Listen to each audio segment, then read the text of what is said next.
ॐ श्री गणेशाय नमः। अथ त्रैलोक्यमङ्गलात्मकं नाम लक्ष्मी स्तोत्रम्।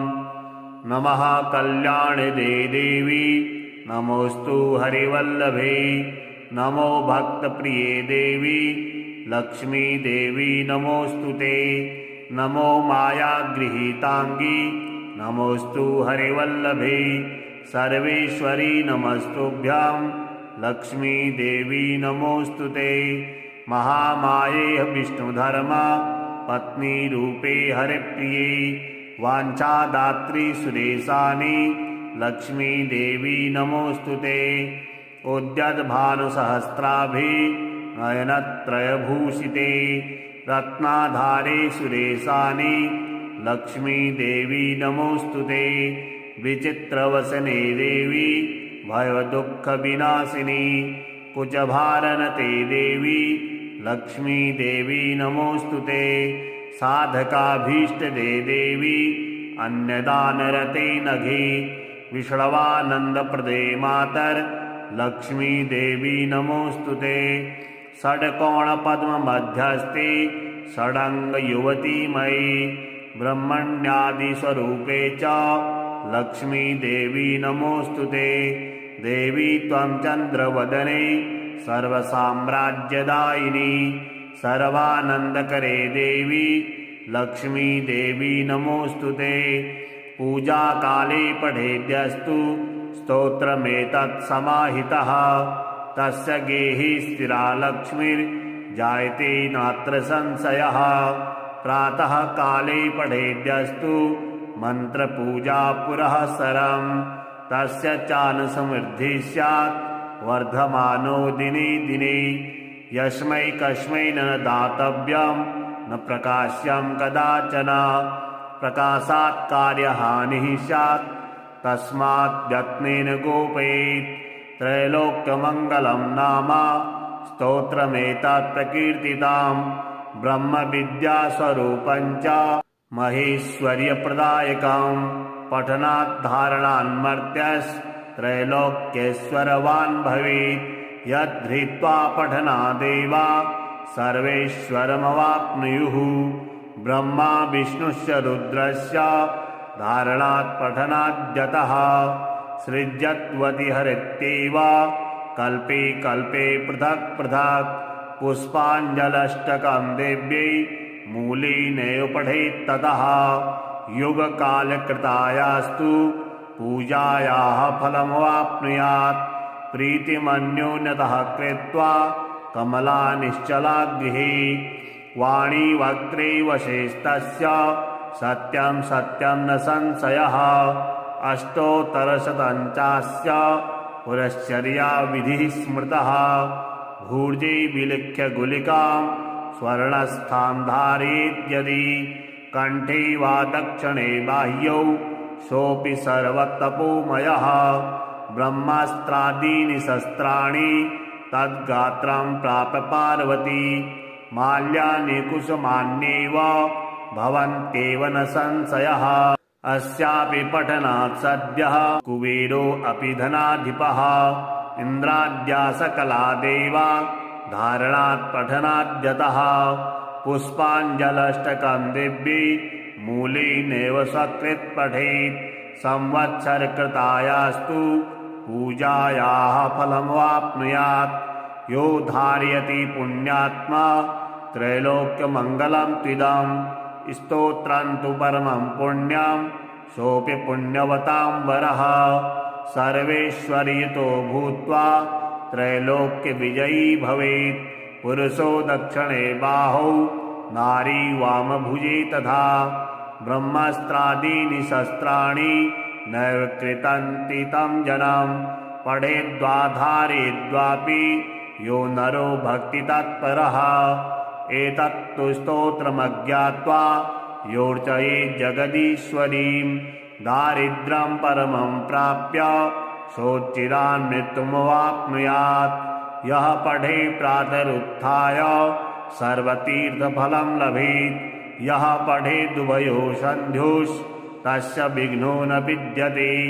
धारेद्यः स्वदेहे तु तस्य विघ्नं न कुत्रचित् भूतप्रेतपिशाचेभ्यो भयस्तस्य न विद्यते रणे च राजद्वारे च सर्वत्र विजयी भवेत् सर्वत्र पूजामवाप्नोति देवी पुत्र विवक्षितौ एतत् स्तोत्रं महापुण्यं धर्मकामार्थसिद्धिदं यत्र तत्र न वक्तव्यं गोपितव्यं प्रयत्नतः गोपितं सर्वतन्त्रेषु सारात् सारं प्रकीर्तितं सर्वत्र सुलभा विद्या स्तोत्रमेतत् सुदुर्लभं शठाय भक्तिहीनाय निन्दिकाय महेश्वरी न्यूनाङ्गे अतिरिक्ताङ्गे क्रूरे मिथ्याभिभाषणे यत्र तत्र न वक्तव्यं मया तु परिभाषितं दत्त्वा तेभ्यो महेशानि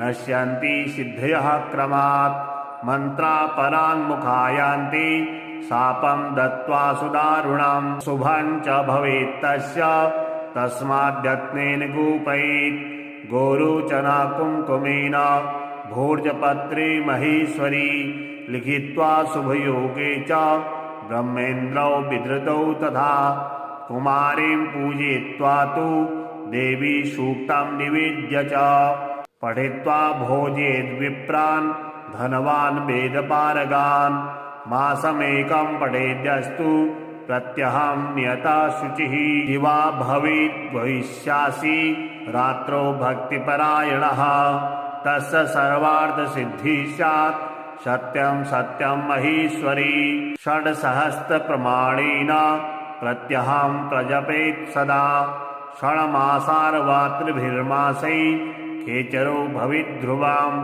अपुत्रो लभते पुत्रा अधनो धनवान् भवेत् आरोगी बलवास्तस्य राजा च दास्यतामियात् य एवं कुरुते धीमान् स एव कमलापतिः स एव से महादेवस्तस्य पत्नी हरिप्रिया बहुना किमिनो होक्तेन स्तवस्यास्य प्रसादतः धर्मार्थकाममोक्षं च लभते नात्र संशयः इति ते कथितं देवी त्रैलोक्यमङ्गलाभिधां लक्ष्मीस्तोत्रं महापुण्यं संसारणावतारकं ऋज्जवेषु चरित्राय विष्णुभक्तिपराय च दातव्यं च प्रयत्नेन परमं गोपनं त्विदाम् नमः कल्याणदे देवी नमोऽस्तु हरिवल्लभे नमो भक्तप्रिये देवी लक्ष्मी देवी नमोऽस्तु ते नमो मायागृहीताङ्गी नमोऽस्तु हरिवल्लभे सर्वेश्वरी नमस्तुभ्यां लक्ष्मी देवी नमोऽस्तु ते महामाये विष्णुधर्म पत्नी रूपे हरिप्रिये वाञ्छादात्री सुरेशानि लक्ष्मी देवी नमोऽस्तु ते उद्यद्भानुसहस्राभि नयनत्रयभूषिते रत्नाधारे सुरेशानि लक्ष्मी देवी नमोऽस्तु ते विचित्रवसने देवी भयदुःखविनाशिनी कुचभारनते देवी लक्ष्मी देवी नमोऽस्तु ते साधकाभीष्टदे देवी अन्नदानरते नघे विष्णवानन्दप्रदे मातर् लक्ष्मी देवी नमोऽस्तु ते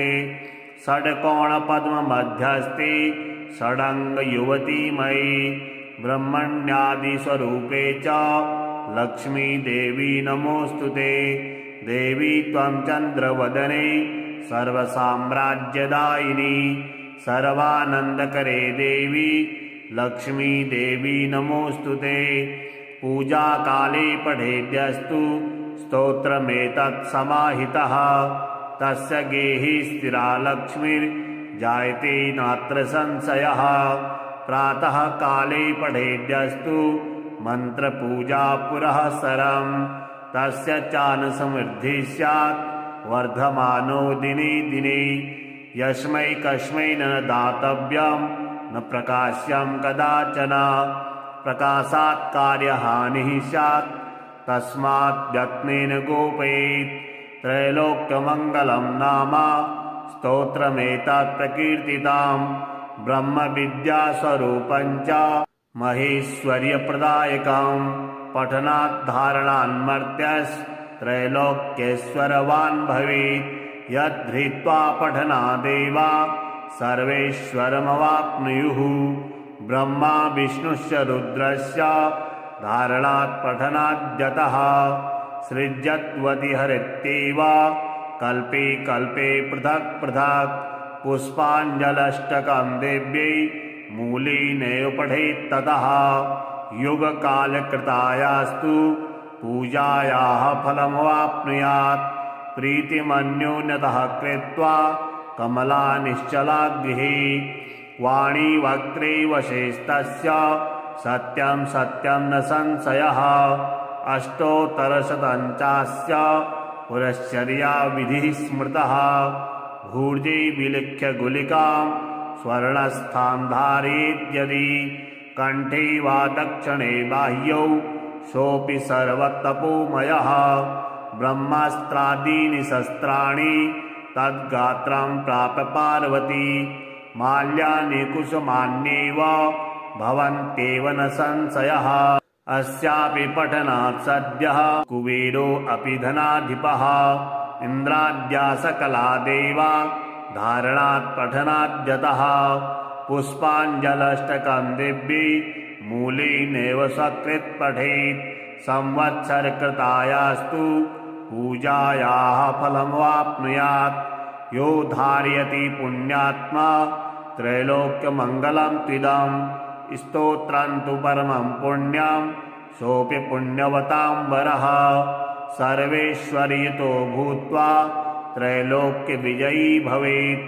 पुरुषो दक्षिणे बाहौ नारी वामभुजे तथा ब्रह्मास्त्रादीनि शस्त्राणि नैव कृतन्ति तं जनं पठेद्वा धारयेद्वापि यो नरो भक्तितत्परः एतत्तु स्तोत्रमज्ञात्वा योऽर्चयेत् जगदीश्वरीं दारिद्र्यं परमं प्राप्य सोच्चिरान् मृत्युमवाप्नुयात् यः पठे प्रातरुत्थाय सर्वतीर्थफलं लभेत् यः पठेदुभयो सन्ध्योस्तस्य विघ्नो न विद्यते धारेद्यः स्वदेहे तु तस्य विघ्नं न कुत्रचित् भूतप्रेतपिशाचेभ्यो भयस्तस्य न विद्यते रणे च राजद्वारे च सर्वत्र विजयी भवेत् सर्वत्र पूजामवाप्नोति देवी पुत्र इव क्षितौ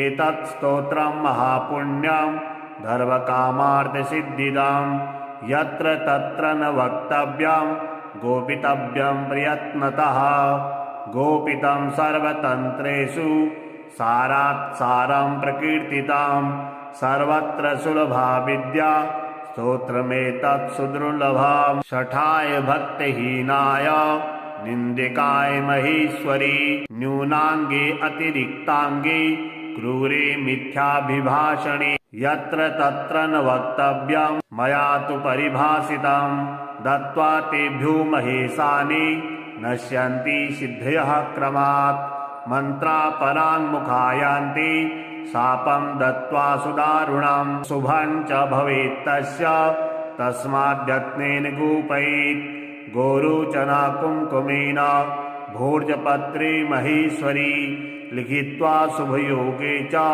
ब्रह्मेन्द्रौ विधृतौ तथा कुमारीं पूजयित्वा तु देवी सूक्तं निवेद्य च पठित्वा भोजयेद्विप्रान् धनवान् वेदपारगान् मासमेकं पठेद्यस्तु प्रत्यहं नियता शुचिः दिवा भवेत् भविष्यासि रात्रौ भक्तिपरायणः तस्य सर्वार्थसिद्धिः स्यात् सत्यं सत्यं महेश्वरी षड्सहस्रप्रमाणेन प्रत्यहं प्रजपेत् सदा षण्मासार्वात्रिभिर्मासै खेचरो भविद्ध्रुवम् अपुत्रो लभते पुत्रा अधनो धनवान् भवेत् आरोगी बलवास्तस्य राजा च दास्यतामियात् य एवं कुरुते धीमान् स एव कमलापतिः स एव से महादेवस्तस्य पत्नी हरिप्रिया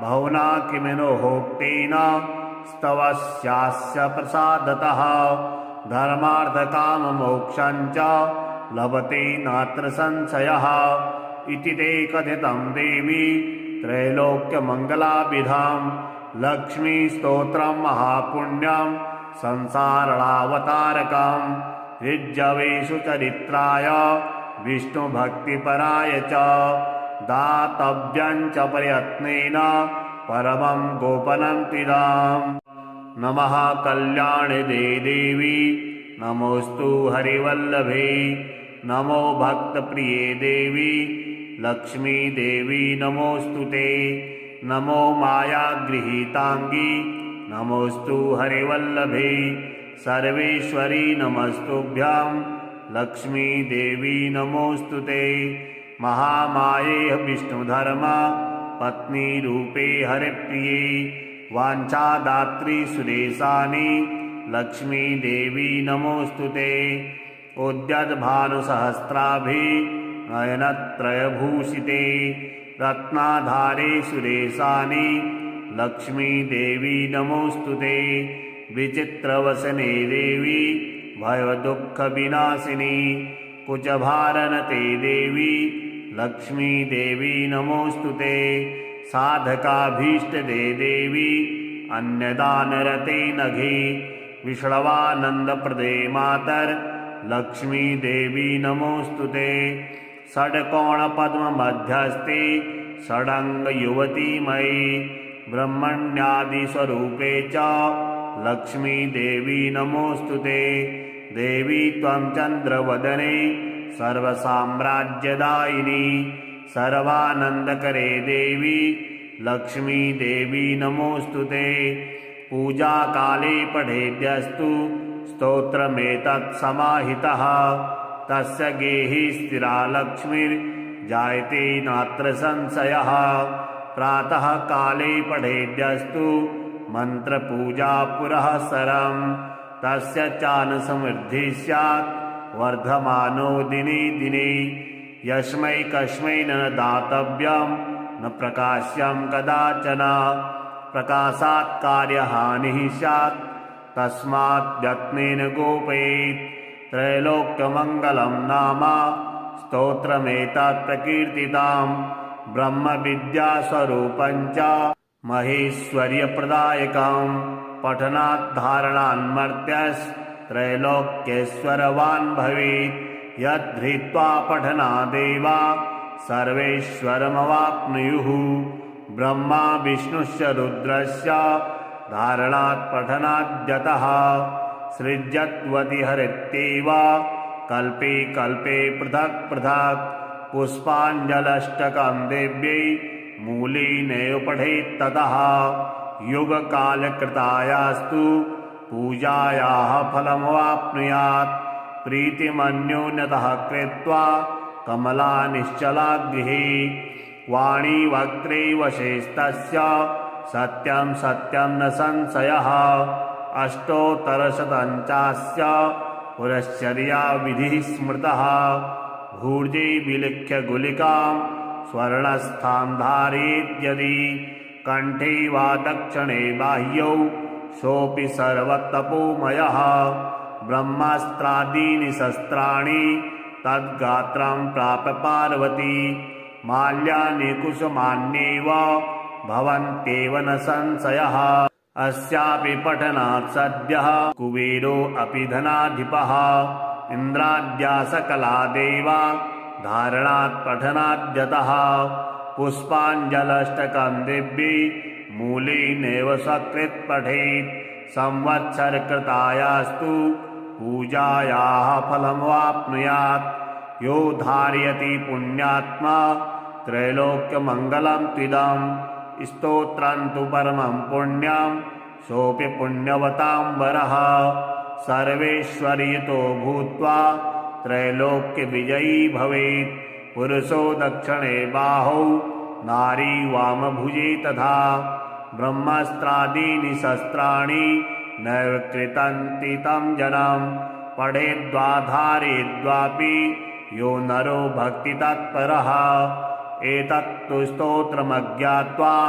योऽर्चयेत् जगदीश्वरीं दारिद्र्यं परमं प्राप्य सोच्चिरान् मृत्युमवाप्नुयात् यः पठे प्रातरुत्थाय सर्वतीर्थफलं लभेत् यः पठेदुभयो सन्ध्योस्तस्य विघ्नो न विद्यते धारेद्यः स्वदेहे तु तस्य विघ्नं न कुत्रचित् भूतप्रेतपिशाचेभ्यो भयस्तस्य न विद्यते रणे च राजद्वारे च सर्वत्र विजयी भवेत् सर्वत्र पूजामवाप्नोति देवी पुत्र इव क्षितौ एतत् स्तोत्रं महापुण्यं धर्मकामार्थसिद्धिदं यत्र तत्र न वक्तव्यं गोपितव्यं प्रयत्नतः गोपितं सर्वतन्त्रेषु सारात् सारं प्रकीर्तितं सर्वत्र सुलभा विद्या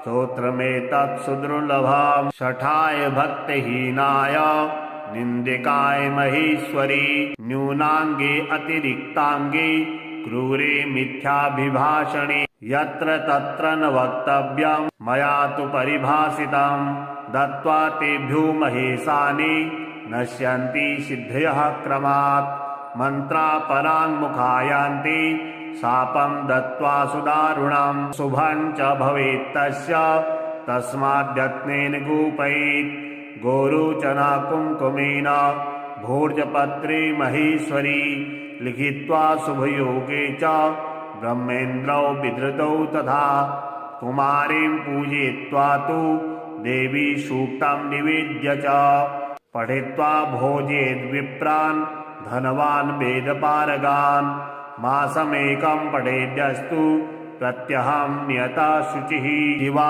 भवेत् भविष्यासि रात्रौ भक्तिपरायणः तस्य सर्वार्थसिद्धिः स्यात् सत्यं सत्यं महेश्वरी षड्सहस्रप्रमाणेन प्रत्यहं प्रजपेत् सदा षण्मासार्वात्रिभिर्मासै खेचरो भविद्ध्रुवम् अपुत्रो लभते पुत्रा अधनो धनवान् भवेत् आरोगी बलवास्तस्य राजा च दास्यतामियात् य एवं कुरुते धीमान् स एव कमलापतिः स एव स महादेवस्तस्य पत्नी हरिप्रिया बहुना किमिनो होक्तेन स्तवस्यास्य प्रसादतः धर्मार्थकाममोक्षं च लभते नात्र संशयः इति ते कथितं देवी त्रैलोक्यमङ्गलाभिधां लक्ष्मीस्तोत्रं महापुण्यं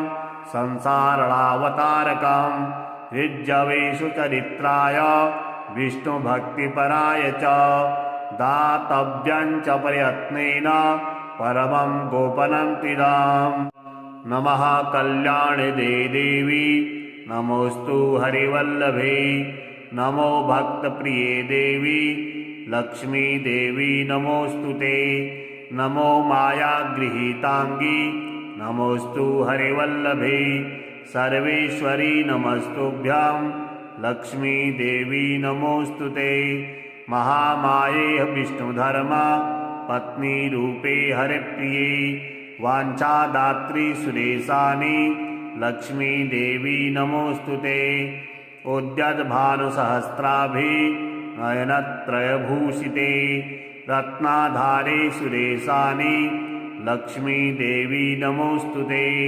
विचित्रवसने देवी भयदुःखविनाशिनी कुचभारनते देवी लक्ष्मी देवी नमोऽस्तु ते साधकाभीष्टदे देवी अन्नदानरते नघे विष्णवानन्दप्रदे मातर लक्ष्मी देवी नमोऽस्तु ते षड्कोणपद्ममध्यस्थे षडङ्गयुवतीमयी ब्रह्मण्यादिस्वरूपे च लक्ष्मी देवी नमोऽस्तु ते देवी त्वं चन्द्रवदने सर्वसाम्राज्यदायिनी सर्वानन्दकरे देवी लक्ष्मी देवी नमोऽस्तु ते पूजाकाले पठेद्यस्तु स्तोत्रमेतत् समाहितः तस्य गेहि स्थिरा लक्ष्मीर् जायते नात्र संशयः। प्रातः काले पठेद्यस्तु मन्त्रपूजा पुरःसरं तस्य चानुसमृद्धिः स्यात् वर्धमानो दिने दिने। यस्मै कस्मै न दातव्यं न प्रकाश्यं कदाचन, प्रकाशात् कार्यहानिः स्यात् तस्मात् यत्नेन गोपयेत्। त्रैलोक्यमङ्गलं नाम स्तोत्रमेतत् प्रकीर्तितं, ब्रह्मविद्यास्वरूपं च महेश्वर्यप्रदायकं। पठनात् धारणान्मर्त्यस्त्रैलोक्येश्वरवान् भवेत्। यद्धृत्वा पठनादेव सर्वेश्वरमवाप्नुयुः। ब्रह्मा विष्णुश्च रुद्रस्य धारणात् पठनाद्यतः सृज्यत्वति हरित्येव कल्पे कल्पे पृथक् पृथक्। पुष्पाञ्जलष्टकं देव्यै मूलेनैव पठेत्ततः। युगकालकृतायास्तु पूजायाः फलमवाप्नुयात्। प्रीतिमन्योन्यतः कृत्वा कमला निश्चला गृहे। वाणी वक्त्रे वशेस्तस्य सत्यं सत्यं न संशयः। अष्टोत्तरशतञ्चास्य पुरश्चर्या विधिः स्मृतः। भूर्जे विलिख्य गुलिकां स्वर्णस्थां धारयेद्यदि कण्ठे वा दक्षिणे बाह्यौ सोऽपि सर्वतपोमयः। ब्रह्मास्त्रादीनि शस्त्राणि तद्गात्रं प्राप्य पार्वती। माल्यानि कुसुमान्येव भवन्त्येव न संशयः। अस्यापि पठनात् सद्यः कुबेरो अपि धनाधिपः। इन्द्राद्या सकला देवा धारणात् पठनाद्यतः। पुष्पाञ्जलष्टकं दिव्ये मूलेनैव सकृत् पठेत्। संवत्सरकृतायास्तु पूजायाः फलमवाप्नुयात्। यो धारयति पुण्यात्मा त्रैलोक्यमङ्गलं त्विदं। स्तोत्रं तु परमं पुण्यं सोऽपि पुण्यवतां वरः। सर्वेश्वर्यतो भूत्वा त्रैलोक्यविजयी भवेत्। पुरुषो दक्षिणे बाहौ नारी वामभुजे तथा। ब्रह्मास्त्रादीनि शस्त्राणि नैव कृतन्ति तं जनं। पठेद्वा धारयेद्वापि यो नरो भक्तितत्परः। एतत्तु स्तोत्रमज्ञात्वा योऽर्चयेत् जगदीश्वरीं। दारिद्र्यं परमं प्राप्य सोच्चिरान् मृत्युमवाप्नुयात्। यः पठे प्रातरुत्थाय सर्वतीर्थफलं लभेत्। यः पठेदुभयो सन्ध्योस्तस्य विघ्नो न विद्यते। धारयेद्यः स्वदेहे तु तस्य विघ्नं न कुत्रचित्। भूतप्रेतपिशाचेभ्यो भयस्तस्य न विद्यते। रणे च राजद्वारे च सर्वत्र विजयी भवेत्। सर्वत्र पूजामवाप्नोति देवी पुत्र इव क्षितौ। एतत् स्तोत्रं महापुण्यं धर्मकामार्थसिद्धिदं। यत्र तत्र न वक्तव्यं गोपितव्यं प्रयत्नतः। गोपितं सर्वतन्त्रेषु सारात् सारं प्रकीर्तितं। सर्वत्र सुलभा विद्या स्तोत्रमेतत् सुदुर्लभम्। शठाय भक्तिहीनाय निन्दिकाय महेश्वरी। न्यूनाङ्गे अतिरिक्ताङ्गे क्रूरे मिथ्याभिभाषणे। यत्र तत्र न वक्तव्यं मया तु परिभाषितं। दत्त्वा तेभ्यो महेशानि नश्यन्ति सिद्धयः क्रमात्। मन्त्रापराङ्मुखायान्ति शापं दत्त्वा सुदारुणं। शुभं च भवेत्तस्य तस्माद्यत्नेन गोपयेत्। गोरोचना कुङ्कुमेन भोजपत्रे महेश्वरी। लिखित्वा शुभयोगे च ब्रह्मेन्द्रौ विधृतौ तथा। कुमारीं पूजयित्वा तु देवी सूक्तं निवेद्य च। पठित्वा भोजयेद्विप्रान् धनवान् वेदपारगान्।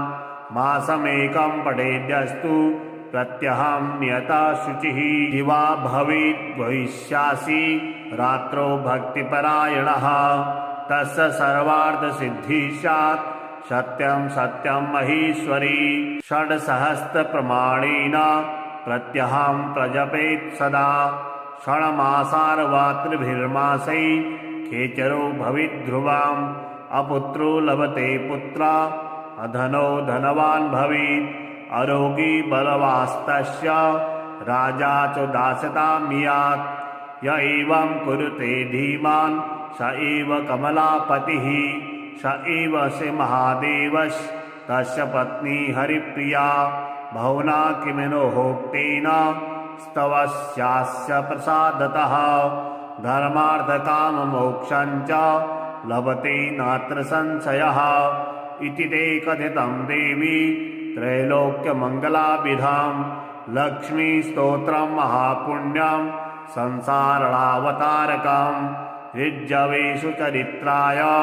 विष्णुभक्तिपराय च दातव्यं च प्रयत्नेन परमं गोपनं त्रिधाम। नमः कल्याणदे देवी नमोस्तु हरिवल्लभे नमो भक्तप्रिये देवी लक्ष्मी देवी नमोस्तु ते नमो मायागृहीतांगी नमोस्तु हरिवल्लभे सर्वेश्वरी नमस्तुभ्यां लक्ष्मी देवी नमोस्तु ते महामाये विष्णुधर्म पत्नी रूपे हरिप्रिये वाञ्छादात्री सुरेशानि लक्ष्मी देवी नमोस्तु ते उद्यद्भानुसहस्राभि नयनत्रयभूषिते रत्नाधारे सुरेशानि लक्ष्मी देवी नमोस्तु ते विचित्रवसने देवी भयदुःखविनाशिनी कुचभारनते देवी लक्ष्मी देवी नमोस्तु ते साधकाभीष्टदे देवी अन्यदानरते नघे विष्णवानन्दप्रदे मातर लक्ष्मी देवी नमोस्तु ते षड्कोणपद्ममध्यस्थे षडङ्गयुवती मयि ब्रह्मण्यादिस्वरूपे च लक्ष्मी देवी नमोस्तु ते देवी त्वं चन्द्रवदने सर्वसाम्राज्यदायिनी सर्वानन्दकरे देवी लक्ष्मी देवी नमोस्तु ते पूजाकाले पठेद्यस्तु स्तोत्रमेतत् समाहितः तस्य गेहि स्थिरा लक्ष्मीर्जायते नात्र संशयः प्रातः काले पठेद्यस्तु मन्त्रपूजा पुरःसरं तस्य चानुसमृद्धिः स्यात् वर्धमानो दिने दिने यस्मै कस्मै न दातव्यं न प्रकाश्यं कदाचन प्रकाशात् कार्यहानिः स्यात् तस्मात् यत्नेन गोपयेत् त्रैलोक्यमङ्गलं नाम स्तोत्रमेतत् प्रकीर्तितां ब्रह्मविद्यास्वरूपं च महेश्वर्यप्रदायकं पठनात् धारणान्मर्त्यस्त्रैलोक्येश्वरवान् भवेत् यद्धृत्वा पठनादेव सर्वेश्वरमवाप्नुयुः ब्रह्मा विष्णुश्च रुद्रस्य धारणात् पठनाद्यतः सृज्यत्वति हरित्येव कल्पे कल्पे पृथक् पृथक् पुष्पाञ्जलष्टकं देव्यै मूलेनैव पठेत्ततः युगकालकृतायास्तु पूजायाः फलमवाप्नुयात् प्रीतिमन्योन्यतः कृत्वा कमला निश्चला गृहे वाणी वक्त्रे वशेस्तस्य सत्यं सत्यं न संशयः अष्टोत्तरशतञ्चास्य पुरश्चर्या विधिः स्मृतः भूर्जे विलिख्य गुलिकां स्वर्णस्थां धारयेद्यदि कण्ठे वा दक्षिणे बाह्यौ सोऽपि सर्वतपोमयः ब्रह्मास्त्रादीनि शस्त्राणि तद्गात्रं प्राप्य पार्वती माल्यानि कुसुमान्येव भवन्त्येव न संशयः अस्यापि पठनात् सद्यः कुबेरो अपि धनाधिपः इन्द्राद्या सकला देवा धारणात् पठनाद्यतः पुष्पाञ्जलष्टकं दिव्ये मूलेनैव सकृत् पठेत् संवत्सरकृतायास्तु पूजायाः फलमवाप्नुयात् यो धारयति पुण्यात्मा त्रैलोक्यमङ्गलं त्विदं स्तोत्रं तु परमं पुण्यं सोऽपि पुण्यवतां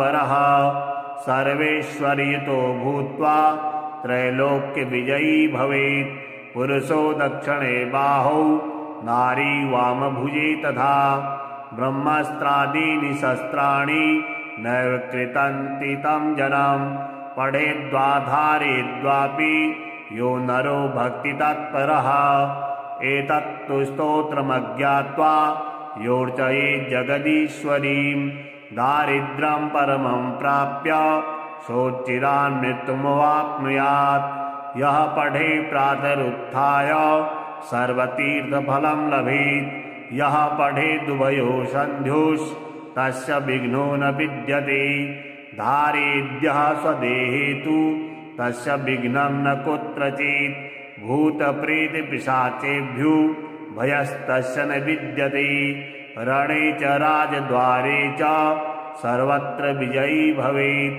सर्वत्र पूजामवाप्नोति देवी पुत्र इव क्षितौ एतत् स्तोत्रं महापुण्यं धर्मकामार्थसिद्धिदं यत्र तत्र न वक्तव्यं गोपितव्यं प्रयत्नतः गोपितं सर्वतन्त्रेषु सारात् सारं प्रकीर्तितं सर्वत्र सुलभा विद्या स्तोत्रमेतत् सुदुर्लभं शठाय भक्तिहीनाय निन्दिकाय महेश्वरी न्यूनाङ्गे अतिरिक्ताङ्गे क्रूरे मिथ्याभिभाषणे यत्र तत्र न वक्तव्यं मया तु परिभाषितं दत्त्वा तेभ्यो महेशानि नश्यन्ति सिद्धयः क्रमात् मन्त्रा पराङ्मुखायान्ति शापं दत्त्वा सुदारुणं शुभं च भवेत् तस्य तस्माद्यत्नेन गोपयेत् गोरोचना कुङ्कुमेन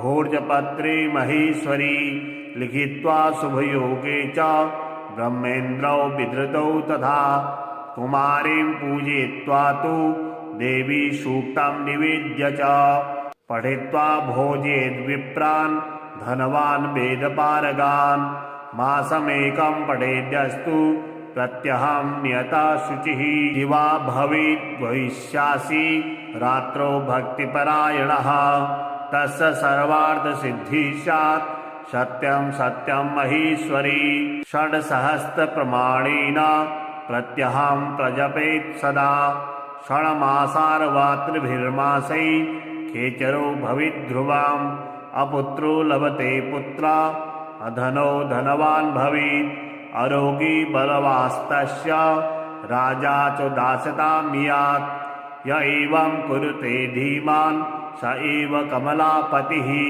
स एव से महादेवस्तस्य पत्नी हरिप्रिया बहुना किमिनो होक्तेन स्तवस्यास्य प्रसादतः धर्मार्थकाममोक्षं च लभते नात्र संशयः इति ते कथितं देवी त्रैलोक्यमङ्गलाभिधां लक्ष्मीस्तोत्रं महापुण्यं संसारणावतारकं ऋज्जवेषु चरित्राय विष्णुभक्तिपराय च दातव्यं च प्रयत्नेन परमं गोपनं त्विदाम् नमः कल्याणदे देवी नमोऽस्तु हरिवल्लभे नमो भक्तप्रिये देवी लक्ष्मी देवी नमोऽस्तु ते नमो मायागृहीताङ्गी नमोऽस्तु हरिवल्लभे सर्वेश्वरी नमस्तुभ्यां लक्ष्मी देवी नमोऽस्तु ते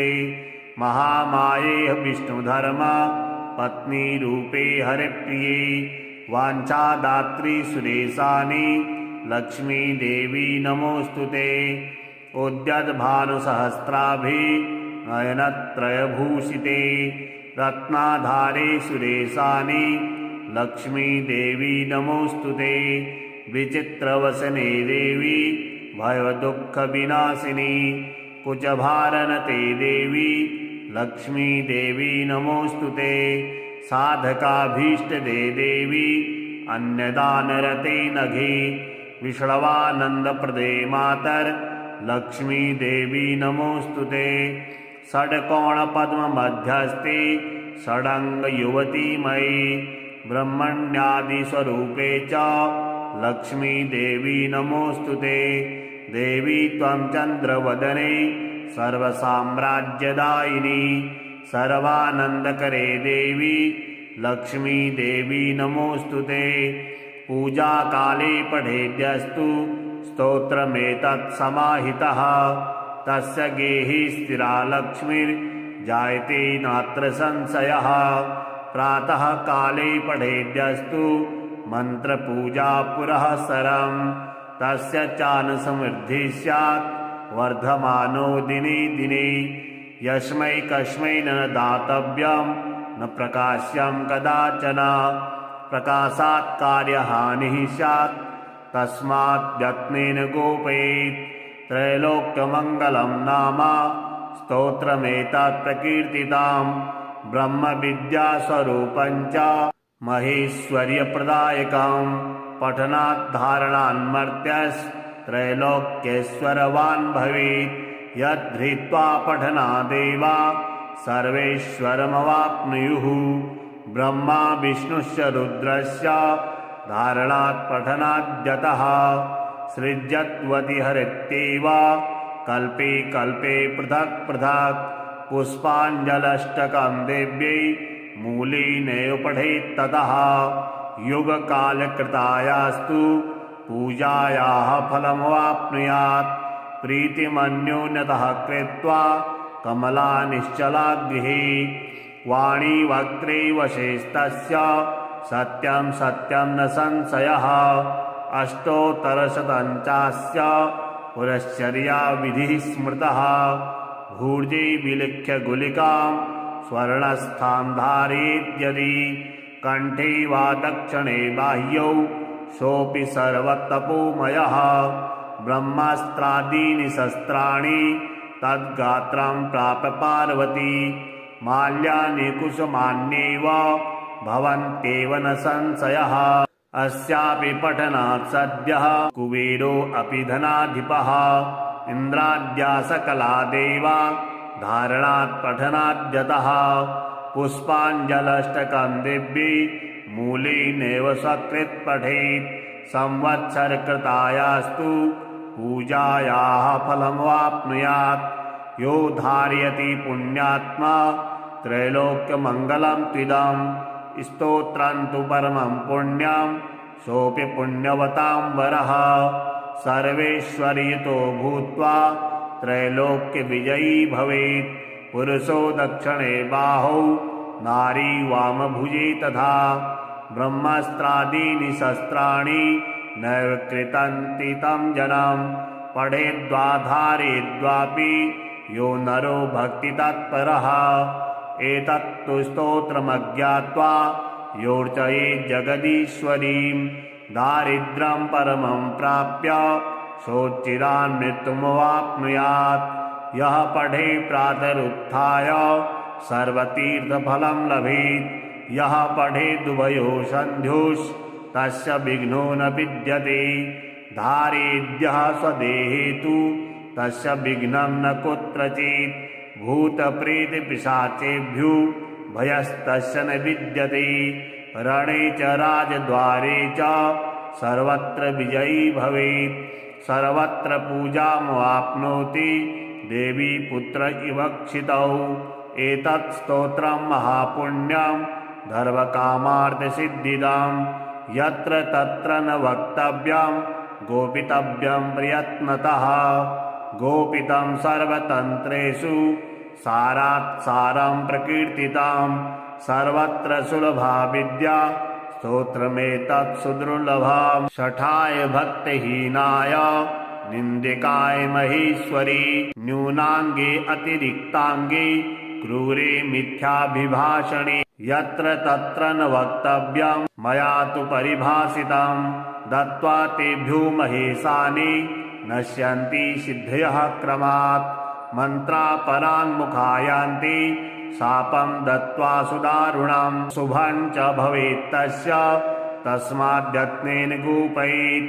गोरोचना कुङ्कुमेन भोजपत्रे महेश्वरी लिखित्वा शुभयोगे च ब्रह्मेन्द्रौ विधृतौ तथा कुमारीं पूजयित्वा तु देवी सूक्तं निवेद्य च पठित्वा भोजयेद्विप्रान् धनवान् वेदपारगान् मासमेकं पठेद्यस्तु प्रत्यहं नियता शुचिः दिवा भवेत् भविष्यासि रात्रौ भक्तिपरायणः तस्य सर्वार्थसिद्धिः स्यात् सत्यं सत्यं महेश्वरी षड्सहस्रप्रमाणेन प्रत्यहं प्रजपेत् सदा षण्मासार्वात्रिभिर्मासै खेचरो भवेद्ध्रुवाम् अपुत्रो लभते पुत्रा अधनो धनवान् भवेत् आरोगी बलवास्तस्य राजा च दास्यतां यात् य एवं कुरुते धीमान्